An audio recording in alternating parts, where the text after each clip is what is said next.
同埋呢啲抽手位啊，咁我做就即係呢個抽手位叫稍為美觀咯，有啲落五金嗰啲我又唔用㗎。咁呢個位就其實係個書櫃嘅背啦，咁門啦，係啦，暗門嘅關係咧就係會有呢啲氣鼓教啦，咁佢會自己慢慢閂嘅。咁氣鼓教有唔好處就係點解有時會而家閂到咧閂唔貼嘅，點解會爭少少嘅？因為氣壓問題啊。咁因為我哋調校咧就因為呢刻冇開窗咯，咁有個氣流。咁而家開咗窗之後咧，即係個氣流即係唔係一間負壓房嘅時候咧，佢就啱啱好個力水，啱啱好閂得貼㗎啦。係啦，好多時有啲客人誤會，即係可能話啲師傅安裝得唔好啊，未調校得好啊，有時都係有呢啲問題存在。哎呀，hello 佩姐，我拍緊片啊，唔介意啊嘛。係啦，我爭少少啫。係啦，呢個客人我哋佩姐係啦，唔緊要嘅，唔緊要嘅。我哋好啦，睇埋個廁所啦、洗手間啦。咁呢個係現成櫃嚟嘅，係啦。有時即係降低個成本製作啦，現成有好多款式都可以合適我哋去使用嘅。係啦，咁啊呢個廁所就改動個座廁位啦，咁企缸嘅浴簾啦。我哋側跟通常會裝件玻璃係去做一個擋水啦。咁設計出嚟配合翻個浴簾，係啦，效果都唔差嘅。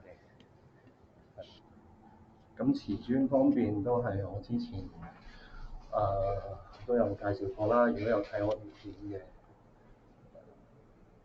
嘅，每一次都出嚟，即係近10零間，我哋都係用嗰間鋪頭嘅瓷磚出嚟，效果都唔錯嘅。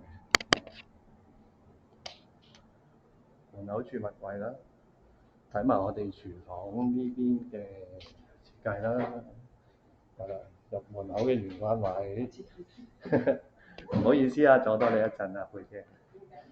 係啦，咁啊呢個座位啦，係啦有一個設計啦。咁呢個條，即係呢個通窿嘅條子咧，其實我嘅用意就係唔想話我哋大門口，即係一入門大門口就可以望到去個露台嗰邊通晒咁樣。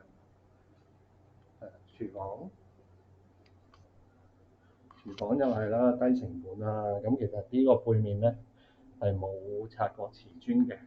咁我哋就係雙元上吊櫃，雙元下櫃之後，中間咧就係用一個超白釉嘅玻璃。佢哋當然度尺係度準晒尺寸去安裝啦。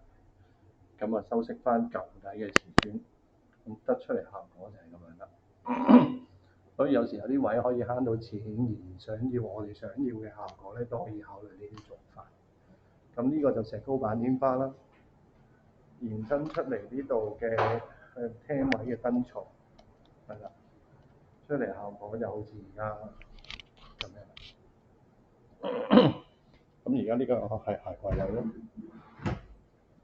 係啦，入邊就垃圾桶，咁垃圾桶上邊可以有垃圾桶，但係暫時擺住杯先啦。不過我嘅設計係擺垃圾袋、環保袋，咁啊都係儲物嘅空間啦。下邊主食樓下邊通常就分淺、中、深啦，深啲嘅可以擺啲比較大型嘅煲啦，淺啲就主要係擺碗筷啦，星盤位啦，濾水器。咁濾水器有時未接觸過嘅客人成日問係會點樣嘅，咁呢個就係台下嘅濾水器啦。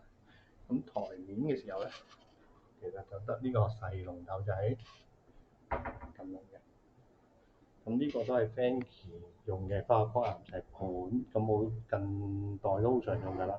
咁佢贈送嘅水龍頭就係呢一個啦，咁可以掹得出嚟。咁佢掹出嚟嘅原理喺呢個機會都可以睇下啦。咁其實我喺上面掹，其實下邊。